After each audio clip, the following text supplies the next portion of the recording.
சித்திரை ஒன்று பிறந்தாச்சு, எங்கேயாவது கோயிலுக்கு போகணும். ஆனால் இந்த முறை ரொம்ப நாள் ஆசைப்பட்ட ஒரு இடத்துக்கு போகலாம் அப்படின்ட்டு கிளம்பியாச்சு. போகும்போது கையில் குரல் பாக்ஸோட காரில் குரலை கேட்டுட்டே நான் போனேன். எங்கே போனேன்னு கேட்குறீங்களா? இதோ பாருங்க, இதுதான் நம்ம வள்ளுவர் கோயில் தெரு. வள்ளுவர் கோயில் தெருவில் எங்கே நேராக பார்த்தோம் அப்படின்னா நம்ம வள்ளுவர் கோயில். ஆமாங்க, மயிலாப்பூர்ல வள்ளுவர் அவதரித்த திருத்தலம் அப்படின்னு சொல்லிட்டு வள்ளுவர் கோயில் ஒண்ணு இருக்கு. அந்த கோயிலுக்கு தான் நான் போயிருந்தேன். அங்க போன உடனே எனக்கு பயங்கர ஆச்சரியமா இருந்தது. அவ்வளோ நீட்டா, அவ்வளோ கிளீனா, ரொம்ப அமைதியான ஒரு இடம், ரொம்ப சூப்பரா இருந்தது. உள்ள போயிட்டு நம்ம வள்ளுவரை பார்க்கலாம், தரிசிக்கலாம் அப்படின்ட்டு குரல் பாக்ஸோட நான் உள்ள போனேன். போன அப்புறமா கோயிலோட அர்ச்சகர் ஆறுமுகம் ஐயா எனக்கு எல்லாத்தையும் விளக்கமா சொன்னாரு. ரொம்ப நல்லா இருந்தது கேட்கும் போது. அந்த கோயில் என்னெல்லாம் நான் பார்த்தேன் அப்படிங்கிறது உங்களுக்கும் இப்ப எக்ஸ்பிளைன் பண்றேன். நீங்களும் இந்த ரீல்ல ஃபுல்லா பாருங்க.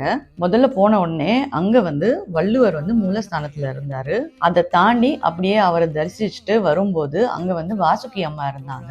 வாசுகி அம்மாவை தாண்டி வரும்போது அங்க வள்ளுவர் அவங்க அப்பா அம்மாவோட இருந்தாங்க. அவங்க அம்மா பேர் ஆதி, அவங்க அப்பா பேர் பகவான். சோ அவர் எழுதின முதல் குரல், அதாவது அகர முதல் எழுத்தெல்லாம் ஆதி பகவான் முதற்றே உலகு அப்படிங்கறதுல அவங்க அப்பா அம்மாவை குறிப்பிடுறாரான்னு எனக்கு தெரியல. பட் இருந்தாலும் ரொம்ப நல்லா இருந்தது பார்க்கும்போது. ரொம்ப சந்தோஷமா இருந்தது. அந்த இடத்துல இழுப்ப மரத்துக்கு கீழே தான் அவர் பிறந்தாரு அப்படிங்கறது அவர் சொல்லிட்டு இருந்தாரு நம்ம அர்ச்சகர். அங்க வள்ளுவர் சிலையும் அவங்க அப்பா அம்மாவையும் வச்சிருந்தாங்க.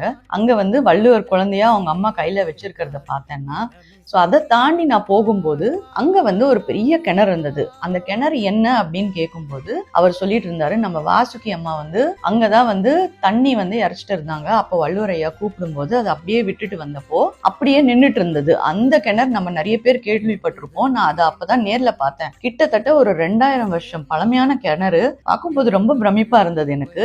அவ்வளவு நீட்டா மெயின்டைன் பண்ணிட்டு இருந்தாங்க. அந்த கிணறை தாண்டி போனா அங்க முப்பால் மண்டபம் அப்படின்ட்டு இருக்கு. அதுல அறம் பொருள் இன்பம் அப்படின்னு சொல்லிட்டு 1330 குறளும் அங்க நம்ம பார்க்க முடியும். அதை தாண்டி வெளியில வரும்போது அங்க ஒரு சின்ன குளம் மாதிரி செட் பண்ணியிருக்காங்க. அதுதான் பொற்றாமரை குளம் அப்படிங்கிற மாதிரி சொல்றாங்க. அதுல நம்ம வள்ளுவர், ஔவையார், பாண்டிய மன்னர் 3 பேரும் நின்றுட்டு இருக்கிறது பார்க்க முடியுது.